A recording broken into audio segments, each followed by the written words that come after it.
All right, everybody, what is up? Welcome back to the channel. I I actually got out. I got out of the house. I'm actually doing something.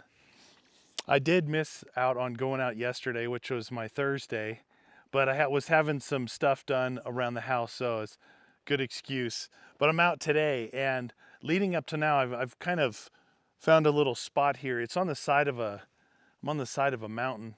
It's not really many flat spots, but it's good enough for do some cooking. A little hungry.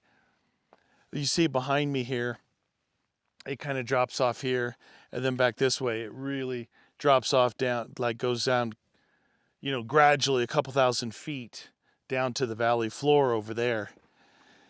And we got some of those the rocks here, like with the lichen on it. And when I first came in here, when I had to come down a hill right here, if you can see, the sun's a little whack. It's pretty bright. It's about 62 degrees, but the sun's out nice. Yeah, it came down the hill right here. And right when I got here, where the car is at, but I was looking this direction. I'll show you. I'll spin it around. Right when I got to here, in behind that tree right there, there was a deer laying there. And there's a deer laying right over kind of by that rock. And there was a deer laying over there, all in the shade. And they like looked at me with their big goofy ears. Like, man, you got our sleeping spot.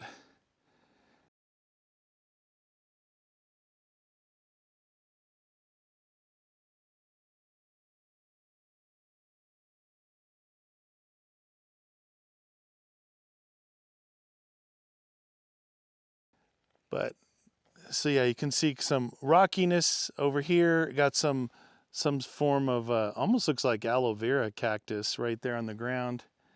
And then, I don't know if you can tell, as I walk this way around all these rocks,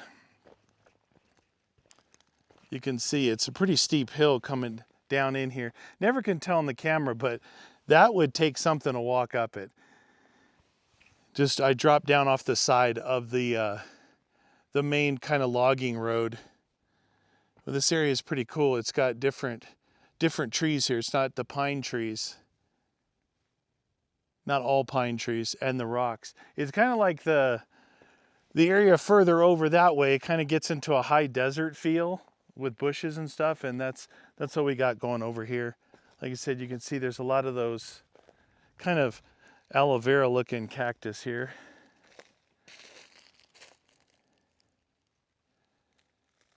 I bet you if I walk down just a little bit, I could probably see those deer again. I don't think they probably didn't take off too far, but it drops down that way, all the way around. And then this part is the biggest drop. Out there, you can kind of see town through the trees. So I'm right on the edge. Nice little area, nice quiet area. Wouldn't be that great for camping though. Like I said, there's not really a good flat spot to park the car. But I'm gonna do some cooking. And I brought the Lexus out. You guys haven't seen the Lexus forever. And it's been so long that the last time you saw it, I had that concrete colored wrap on it. And we're back to black. And they didn't like warranty it like they promised. And they're saying 3M. That, it was just a circle jerk. And it was stupid. And it was really stupid. And when they pulled it off, they pulled off some paint on the plastic and different stuff. So all in all, it was a colossal waste of time and money. So I wasn't sure what I wanted to cook today because I thought today was going to be like a quick little trip out, but I've actually been off-roading for, I don't know, maybe 2 hours. When I first got here, I kind of went back in pretty far, and I got to an opening, kind of launched the drone up to give you like a little look at what the kind of the valley that I'm driving through up here at 7,200 feet. And then I decided to like kind of tripod the drone. I don't know if you know what that means. There's a tripod mode, but all I did was I flew the drone like in front of me, stopped, turned it around, and as I kind of came through and drove by it, instead of me having to get out and set up a camera, it was something I wanted to test out.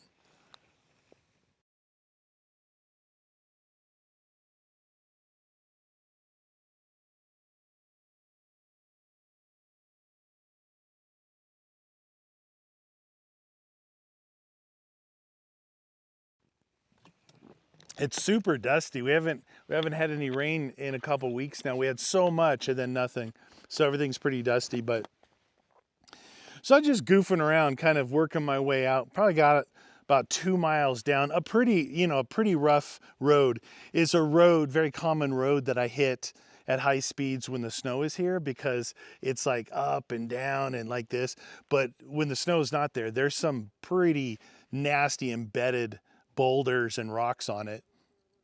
And I haven't used drones in years and years, like five, I don't know, who knows, a long time. I used to use them a lot before they were super popular. Then, I crashed a couple, didn't really want to buy any new ones. Then I got new ones, crashed that or whatever. And then drones became like super saturated, over popular. And typical me, I go the opposite way of what everyone seems to like. And I stopped using my drone because I thought it was dumb and overused. Like, it's, if you use it like subtle to get some shots, kind of establish the area, maybe some, shots of you driving down a trail, they're pretty cool. But man, it's just like, I've seen videos that like there's more drone shots than anything else, but whatever. Anyway, point to the story is I haven't used a drone in a long time. I got pretty far out and my controller's like, oh, warning, battery low. I'm gonna return to home point. And the way I had my other drone set up was, I think I gave myself like a maybe 3 minute buffer or something. 5 minutes. 5 sounds a lot. Maybe I had to even more than that. Let's just say I had a 5 minute buffer. So it would warn you, hey, warning, battery's low. What it does is it calculates how long it would take to get back to where you launched it from. And I was pretty far out. So the things like warning, battery low, returning to home in 10 seconds. I'm like, 10 seconds?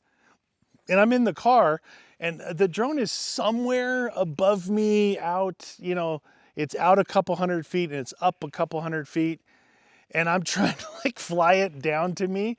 But I'm like putting the camera, I'm like, oh, there's the car. I start to fly, it goes returning to home. And it took off. It took off.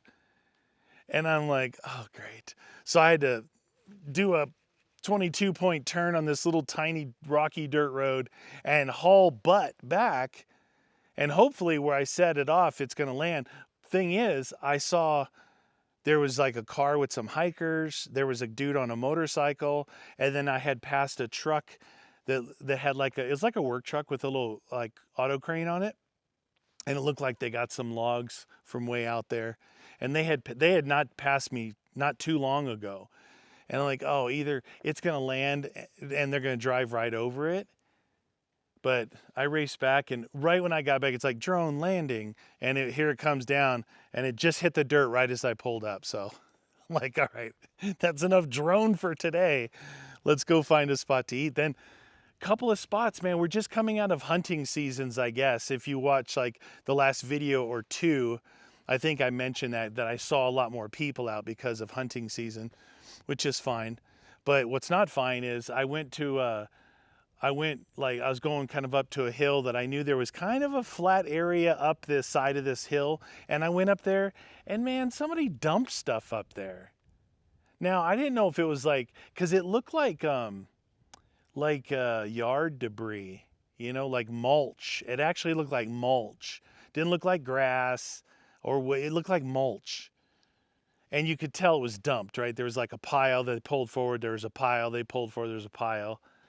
And I'm like, what the F, man? And there was an empty plastic water bottle there, of course. And there was like natty type, some sort of flying things around it because it was mulchy type stuff. And at first I know that there's some I've seen, plenty of stuff on TV where there's like hunters that will illegally put down like apples or, piles of something. And then they'll put their stand up in the tree and just like shoot right down and kill deer, which is really sporting like anyway. So I started looking around for deer stands. I started looking around for cameras, which is weird for me, man. I try and get out in the middle of nowhere. This one here, it's a little bit more accessible to people, but where I'm at now, no one's gonna come down the side of this mountain. I mean, unless they wanna have fun and use their four-wheel drive. But it kind of pissed me off, right? And then so I'm like, oh, I could see kind of through the trees, maybe 100 yards over. I kind of went through fallen trees and stuff and got over to that area. And there was like this gray PVC pipe, 2 lengths that someone just threw out. And it's not like they're just stopping on a road and chucking it.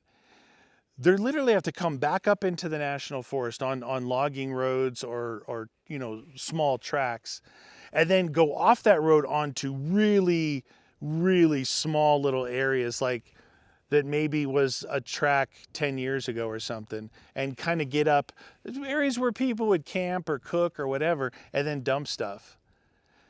To come all the way up here versus going to the multiple local dump transfer stations around, I just don't get it. I just don't get it. It makes me really, really mad. And the thing is, I thought about this actually before I saw that. It's kind of a I wouldn't say hypocritical. I would say like a juxtaposition of, people I kind of poke fun at, like hippies and Subarus and all that. I just have fun with it. I bet you those people don't do that at all. I bet you they're really, really aware of not leaving any trash or picking it up as they go. It's more people like me, kind of the rough and tumble, off-roader that likes to get out and likes to shoot and have bonfires and do donuts. It's those dudes that are doing this, drinking beer and throwing their beer cans. I'm not saying I do that. I don't do that at all. I don't do it at all. Like I couldn't even I've seen people sitting in parking lots, like, a grocery store, and throw like a McDonald's bag out their window right onto the ground and then just drive away. I don't even know how you do that. Like, how do you, there's no guilty conscience at all? Not to mention you're probably like 30 feet away from a trash thing.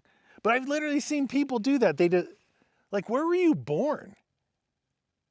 These aren't kids. I'm not talking about kids like, oh, these teenagers. No, I'm talking about 30, 40, whatever. Where the F were you born? How were you raised? What? You have no guilty conscience about doing something like that, and that means that they either completely don't give a crap, or they're so stupid that they don't know how wrong it is what they're doing. I'm voting for option B. The sun is probably going to play havoc with all this because it's right there. And I always talk about how I don't have any kind of awning on the Lexus, and the door swings open, not up. It's been since last winter, that I've used this car to do any off-roading or cooking or anything. And I'm out here now, and hopefully, how that. I'm trying to get. Oh, there we go. Trying to get this strap off so I can get my table out.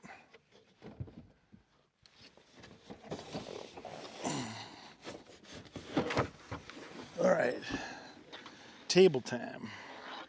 How does this one open up?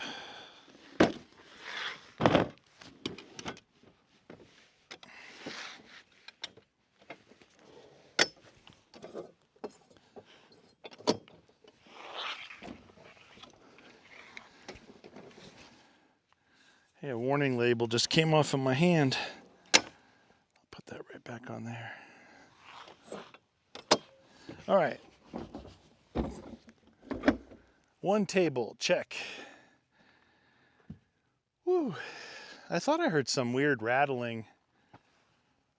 These rock embedded roads are, real bump. I talk about it's like going over a speed bump.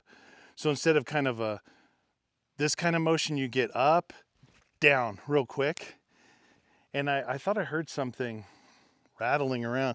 Might be a sway bar. I don't know. I thought I replaced the sway bar end links last year on this, because it still had the stock Lexus ones, and this final lift that I have on here, it required some kind of adjustable ones, and they're pretty good. I don't know if maybe they've come loose, because I don't kill the bolts on there. I will just get them taut and then check on them. All right, how am I gonna do this? Usually I do it right here where the camera is. All right, so I got turns out to be one of my favorite things lately. It's funny because if I cook something in a video and then maybe just like a video or two later I cook it again, you're like, man, you have that stuff all the time. Last time I cooked this thing was at least 2 months ago, I believe. So I went to Sprouts. I'm like, I'm not sure what I want today. They didn't actually have a lot of stuff there. It's a Friday 11 o'clock ish.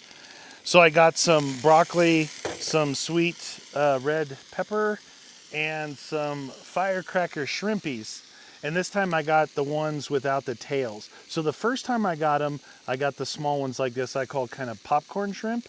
And the second time they were full size with still had the tail on them, which was a nightmare to eat like that. And then this time I saw that they had ones without the tail, so I got those. So I'm gonna cook the vegetables down, drop the shrimp in there because they don't take long to cook, and then put on a little bit of extra sauce that they give you, because the shrimp come with the firecracker sauce on it.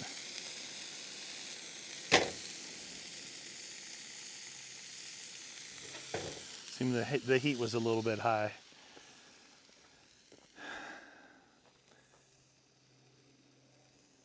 It's not really necessary for me to have my little thin jacket I have on here, but it helps to mount my microphone. Like, a lot of people put them on their hat. It still points away from your mouth. It's really annoying. I mean, my original setup with my good camera and my good mic is still by far the best. You can set it up. It's omnidirectional. It's a big, like the size of a softball. And it's just really good audio. But it's a pain in the butt to set up that camera. I don't know, maybe sometime in the future I might. I thought it was going to be like the last camera I ever had to get, and I would just get cameras like this, but it's a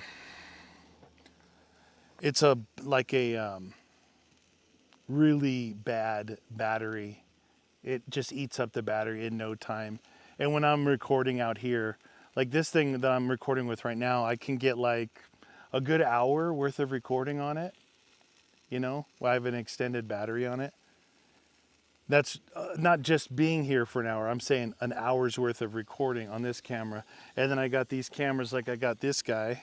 This is a Insta360 action cam called the Ace Pro 2. They're really good. You guys know I have a checkered history with GoPro. I've got, from GoPro, whatever, 5, 6, 8, no, 5, 6, 9, 10, the Cube. I have a lot of them. And they all like, when they work, they're really good. But the problem is they don't work a lot. They crash and do all kinds of stuff. Anyway, I'm a big fan of broccoli, actually. I'm gonna get this shrimp set in here.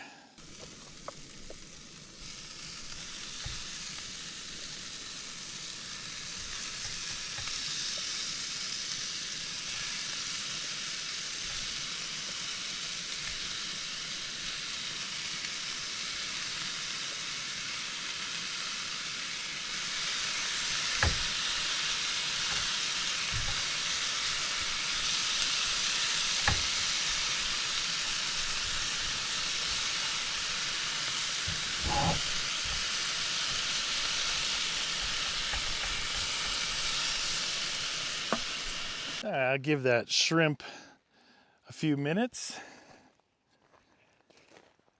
I had a couple little burn marks on my broccoli, but I tried to move it and stack the broccoli on top of the of the shrimp. It almost looks like this road continues down this hill, but I doubt it. There ain't no way. It drops off down here. I was just going to walk over. Somebody had mentioned during the live stream. I just heard something. Hold on. Wasn't my jacket moving? Shh. Hold on.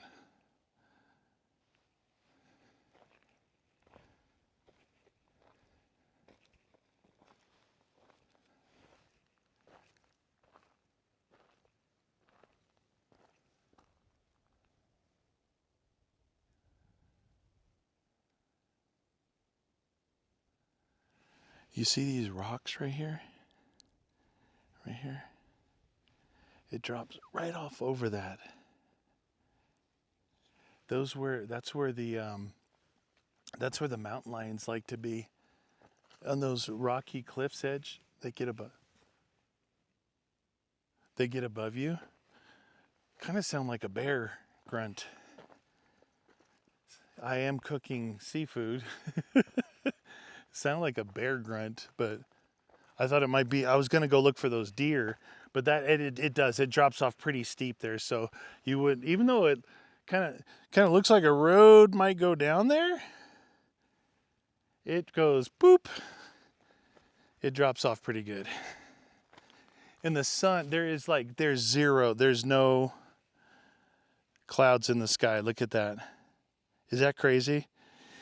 It's always like this, though. You get so used to here. I mean, literally, as far as you can see, there's not like a little smoky white speck of cloud. There's nothing. There's nothing. So the sun is super duper duper bright because there's nothing to block it out.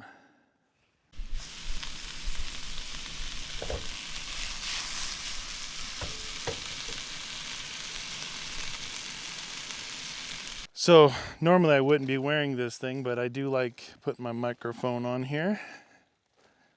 After this, when you get into wintertime, you're always wearing jackets, so it's fine. But in the summer, I can put on my shirt, but I don't know. My head's just too big. It doesn't pick up the mic very good. It's starting to smell really good. Oh, I was saying during the live stream, somebody said, hey, when you're cooking, you should, walk a little bit, because we were talking about the whole 10,000 steps and all that stuff. When I come out here, I do so much driving and not really any hiking or walking. And I thought about that when I was walking down there. I'm like, nah, that's enough. I had 40 steps that way, 40 steps back. That's 80 steps. We're good to go.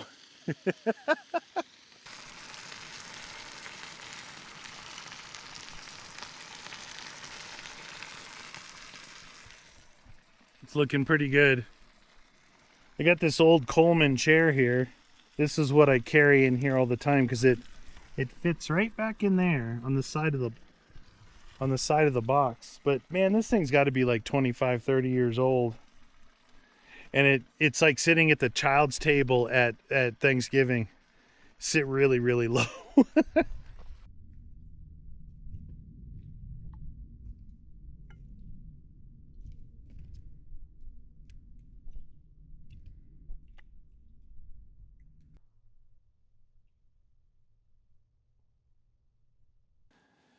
My goodness. Look at, there's the bumper. My shoulder's almost equal with the bumper. This chair is ridiculous. Here is the table height. It's about right here on my face. As you can tell, look, here's the plate. This chair is ridiculous. It's like I got to sit on the edge of it. And what I like cooking about what I like about cooking shrimp. It's really easy. It changes color, and the back kind of fattens up. And it's done. It's like instantaneous.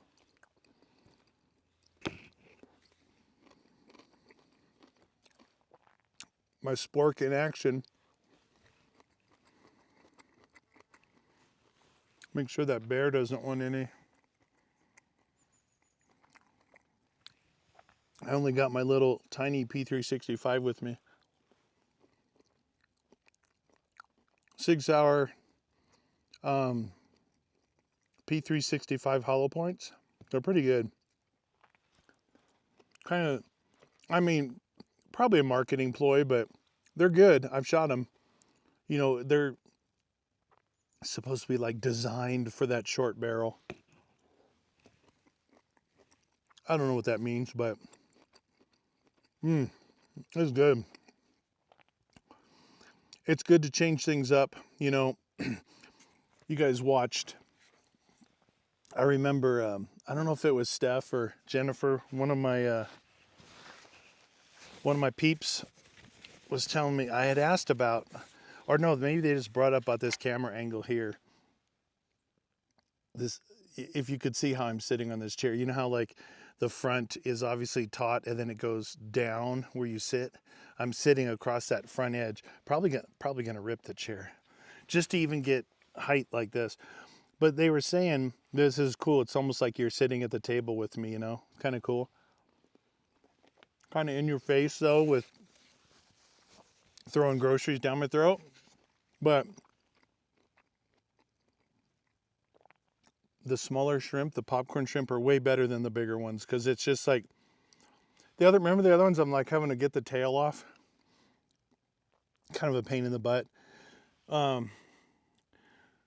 You know, I always talk about, oh, I go out and I gonna cook and, you know, my thing should be set up. Well, being that this hasn't been set up for a long time, it did pretty good. I had paper towels on board in my onboard bag. I brought my kitchen bag. The only thing I don't have is trash bags. But what I do have, because my people have been driving this a little bit, there's a bunch of those reusable Sprouts bags, and I have some Ziploc bags, you know, like the 1 gallon ones I can throw stuff in. So I think what I'll do is, I think the solution to that is throw some of those smaller 5 gallon, they're like this big. I'll throw some of those trash bags in the kitchen bag so they're always in there, because that always goes with me no matter what car. I don't leave that in any car. This pan stays in that bag. This spork, my knife, those blue tongs, those all reside in that bag. My little titanium pot that I use for cooking like chilies and soup, it stays in there. A coffee cup and olive oil spray and salt, Himalayan salt, black pepper, that kind of stuff. So theoretically, that bag has like all the hardware to get you to be able to cook something, make coffee. They are still pretty crunchy. That's good. It means I didn't mush out the broccolis. You know what makes this really good? What makes this really good is that sauce. I've said it multiple times before. It's sweet and spicy, like just enough. I think that bear's coming.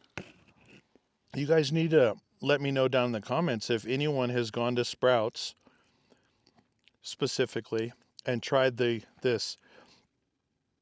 firecracker shrimp. Now, I said if you're not a shrimp person, right next to it they have firecracker chicken. I don't love or hate chicken. I enjoy chicken, like chicken fajitas, chicken fried chicken, obviously.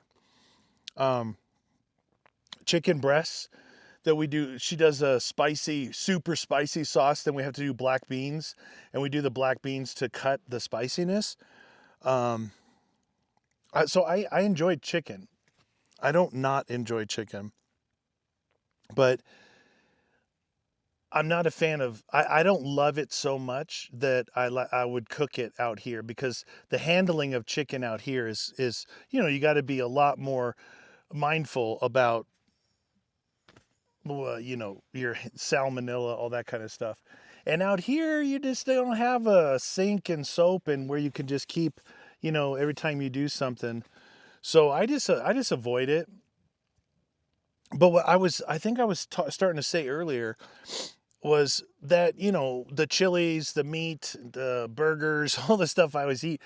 I'm like, oh man, it's been years, and I'm gonna try and get some fish going, because I do enjoy fish. I like fish and chips, cod, haddock, stuff like that. Tilapia, salmon, shark, swordfish. I don't like rainbow trout or truffy or ruffy or whatever that crap is.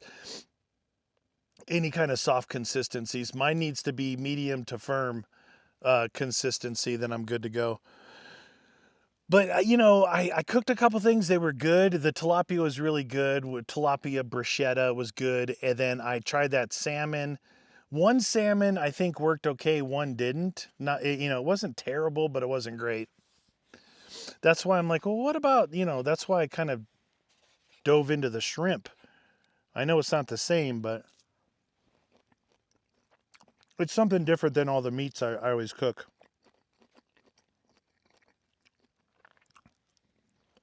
With this one, I would say that this is probably at least a two-person, enough for two people. But again, serving size for Chris X is different. We measure things differently. I could pound this whole thing, with the exception of all the peppers. I do this for flavor, color, all that stuff. I have a couple of them, but not too many. But I liked, if it's something really good, if it, where'd my, if it's something that turned out really good, tastes really good, I always try and save some to take it home. At least from this area here, because I'm only about 45 minutes from home. And then she can have some too. What was it? There was something that I made that I was, I wouldn't say I was super shocked, but I was surprised by that she really liked it. Like I'll bring this home and she'll go, okay, yeah, I'll try it, and it'll be like, oh, that's good. The fish, same thing. By the way, she's way, way more adventurous with food than I am. I'm like a child. I'm like a stubborn child. But on the other side of that, I honestly, I don't think there's anything wrong with it. I actually think it is a benefit to say, I know what I like and I know what I don't like. And I choose to get what I like and not what I don't like. That's powerful. That's empowering to me. Look, I know what I like. I know what I don't like. I know what I want. I know what I don't want. And there's going to be nobody that's going to tell me to eat or do the things that I don't like. But what I was saying was, she likes everything. She eats the spiciest of spicy. She has got a palate for super spice. I always gauge hot sauces. So like I'll eat a hot sauce like like Mother's hot sauce. We do, what's the other one? There's another one we do where they actually put a whole habanero in there and just floats in the hot sauce, and you got to kind of brush it aside with your chip. And I'll try a hot sauce. I'm like, ooh, wow, it's hot and it's got that lingering hot. And then so my test is like, here, try this. Tell me if this is hot. And if she says, yeah, that's got some spice to it, then I know it's hot, right? But then she'll just pound it. I'm trying to remember what it was. So there was some, like I said, most things I bring home, she'll eat. I want to say it was either, I'm pretty sure it was the Spam grilled cheese. because I made two, right? And I cut them in half. So I ate two, half and half. And I think I took half and half home for her. She pounded those things, man. She's like, it's funny because yesterday I woke up and I was gonna head out and do some stuff and do some cooking, and Spam grilled cheese popped in my head again. It's been a while since I made that, and that was the first time I made it. And man, it was just really good. It like comfort food, enjoying the outdoors, and dude, Spam grilled cheese. So I don't remember what I used before, and I don't mind that. I don't mind that I don't remember what I used before. But I was gonna either use sourdough or like a bruschetta bread. Either a American cheese or a provolone could be good. I really like provolone or mozzarella. And then, thinly cut, cooked well Spam, and only buttering. I think I only buttered the outside so it would crisp up. And I think that worked pretty good. That worked out pretty dang good. This is really good. I've eaten almost all the broccoli.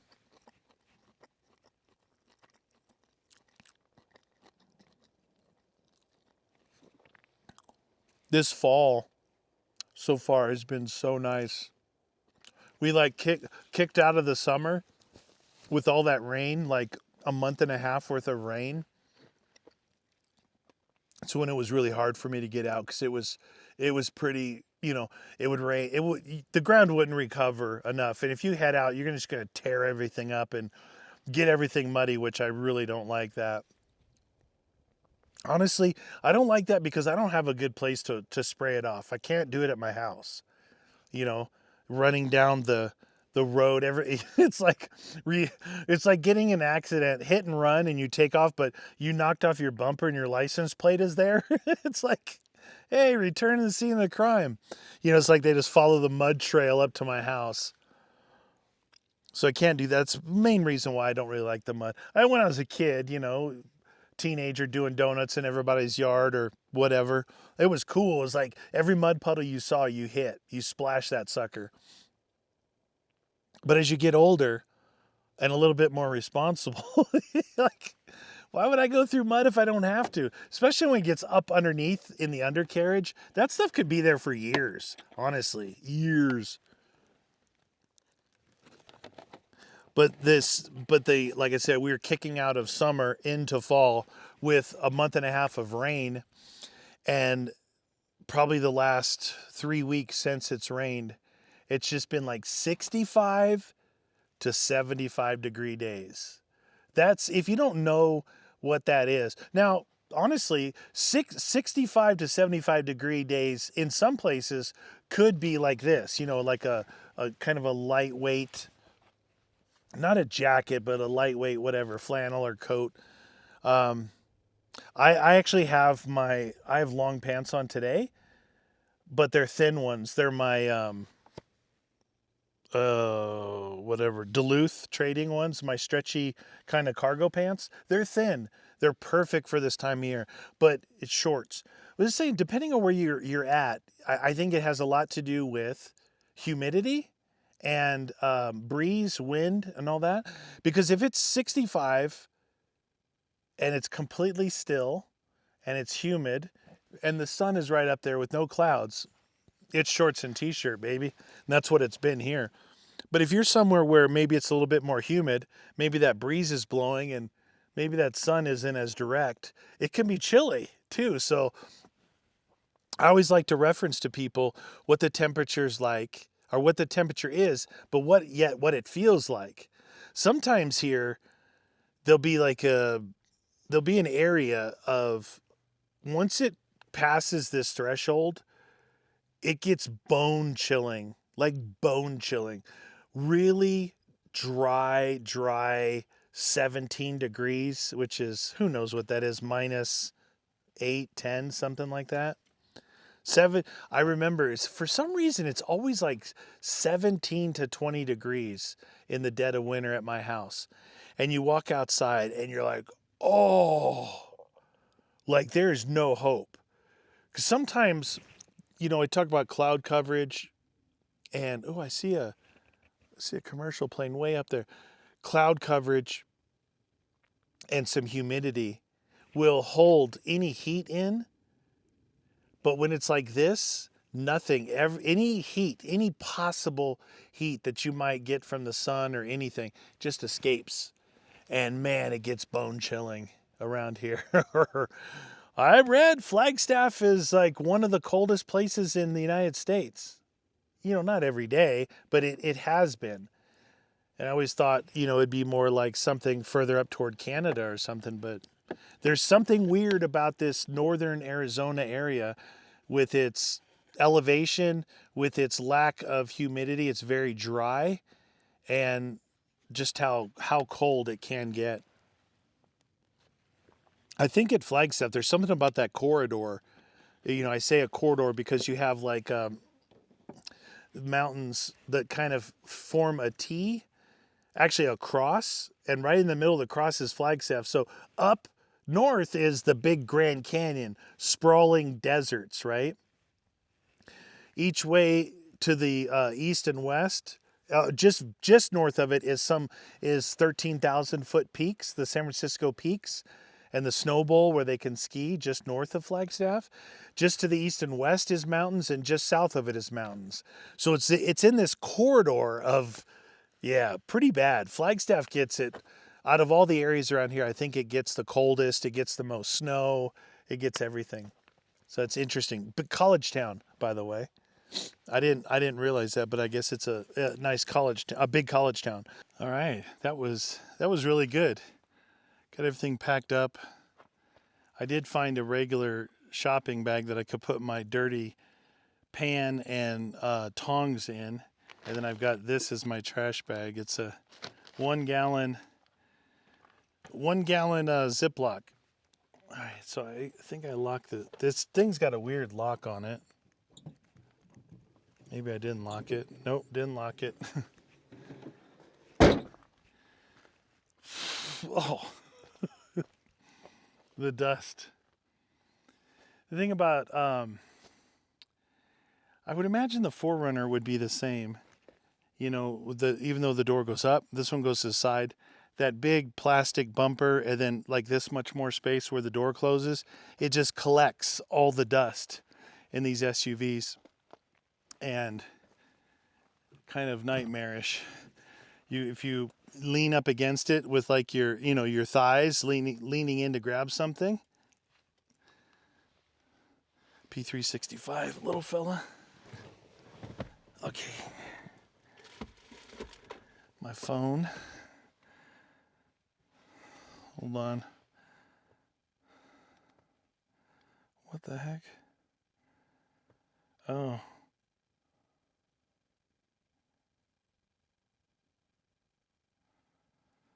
Bunch of it's weird.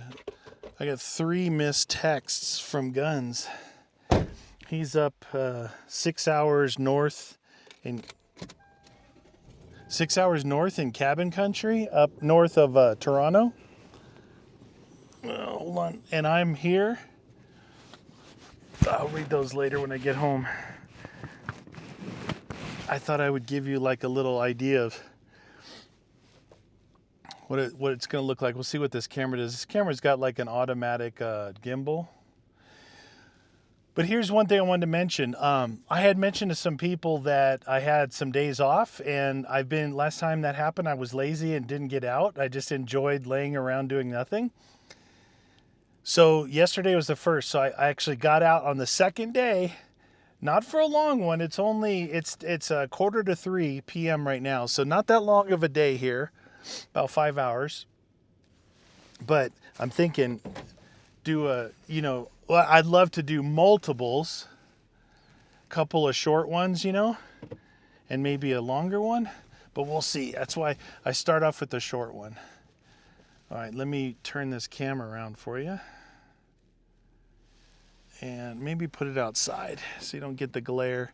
I don't know what it's going to look like, but the audio should be okay since it's on my jacket.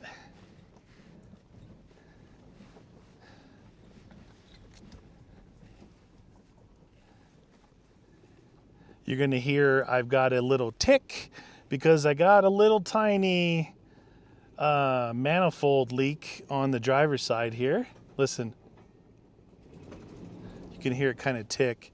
I guess it's a problem. This is where the hill starts.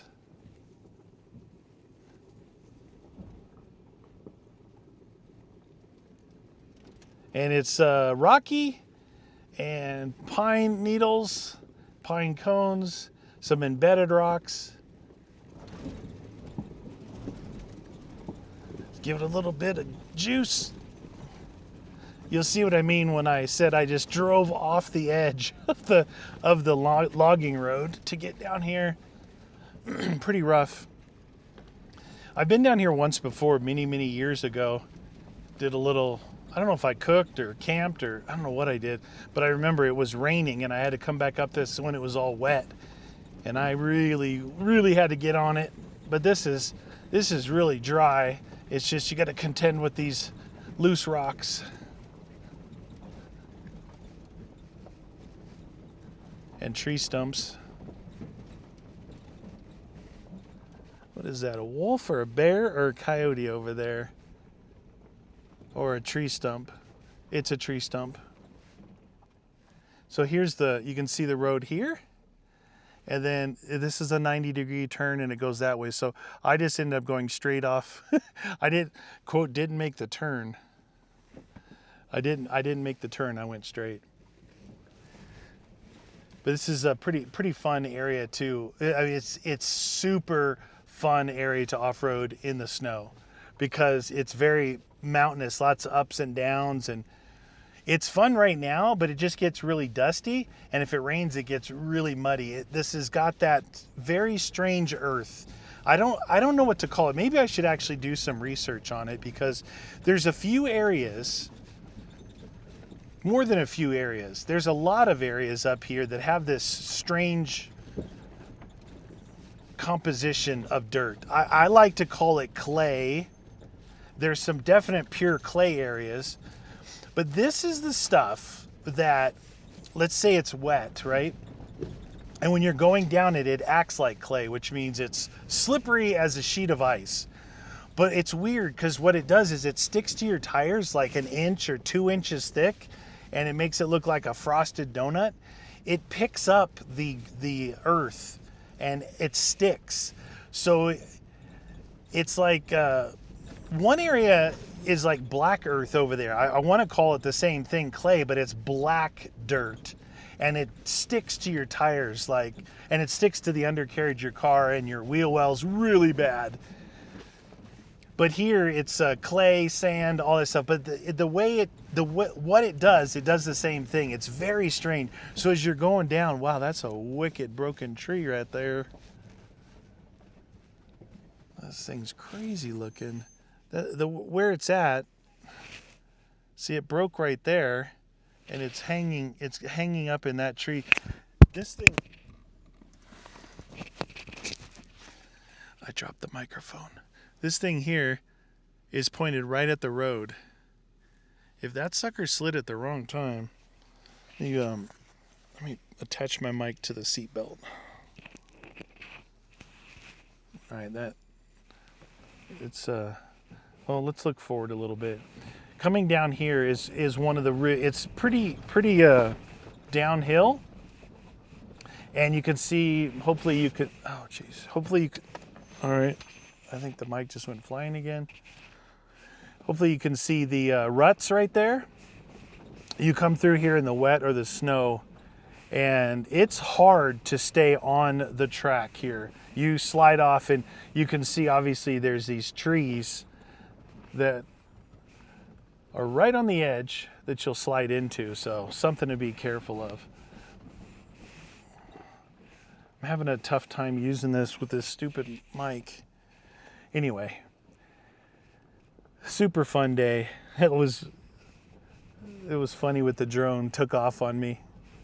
In all the years, like I think my first drone I ever got was in 2013 or 14. That's when I first got a drone, Phantom 4 from DJI.